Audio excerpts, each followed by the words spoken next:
एक बार एक व्यक्ति देवी प्रसाद अपने बेटे विकास के साथ रहता था। आईएएस ऑफिसर से सेवानिवृत्त हुआ था।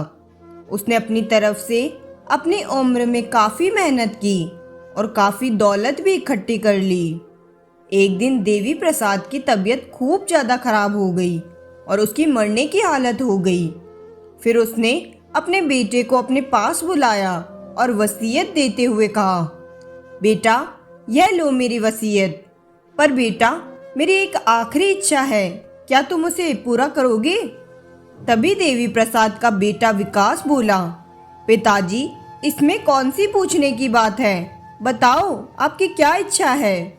मैं ज़रूर पूरी करूँगा। फिर देवी प्रसाद ने विकास का हाथ अपने हाथों में लेकर उससे कहा, मेरे मरने के बाद मेरे पैरों में ये फटे हुए मोजे पहना देना। वादा करो कि तुम मेरी ये ख्वाहिश ज़रूर पूरी करोगे। विकास ने अपने पिताजी को वादा किया और कहा कि पापा, आप जैसा चाहते हो वैसा ही होगा। इतना कहते ही उसके पिताजी के प्राण उसके हाथों में ही चले गए। विकास की आंखें भर आई और वह जोर जोर से रोने लगा। फिर उसके बाद उसने अपने आप को किसी तरह संभाला।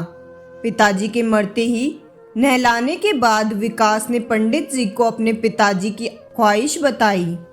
पंडित जी ने कहा, बेटा, तुम समझने की कोशिश करो, हमारे धर्म में कुछ भी पहनाने की इजाज़त नहीं है।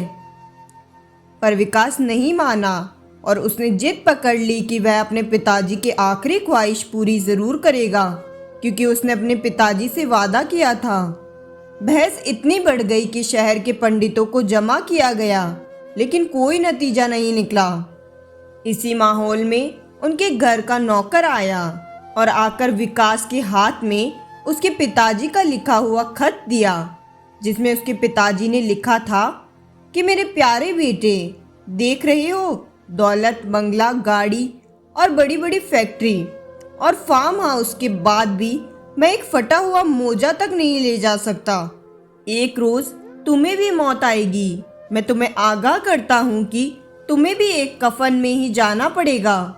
लिहाजा कोशिश करना, पैसों के लिए किसी को दुख मत देना, गलत तरीके से पैसा ना कमाना, दौलत को नेक राह में खर्च करना, अपने स्वार्थ के लिए बुरे कर्म मत करना, किसी की आत्मा को मत दुखाना, क्योंकि अंतिम समय में अर्थी में व अर्थी के बाद तुम्हारे साथ सिर्फ तुम्हारे कर्म ही जाएंगे।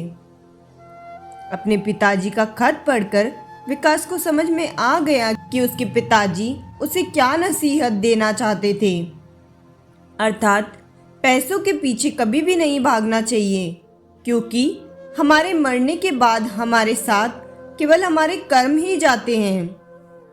इसलिए सभी चीज़ों को त्याग कर अच्छे कर्म करते जाओ। तो दोस्तों, हम आशा करते हैं कि आपको हमारी ये कहानी पढ़कर ज़रूर अच्छी लगी होगी, और अगर हमारी ये कहानी आपको पसंद आए तो वीडियो को लाइक और शेयर ज़रूर करें। अगर आप हमारे चैनल पर नए हो तो चैनल को सब्सक्राइब करना ना भूलें। धन्यवाद।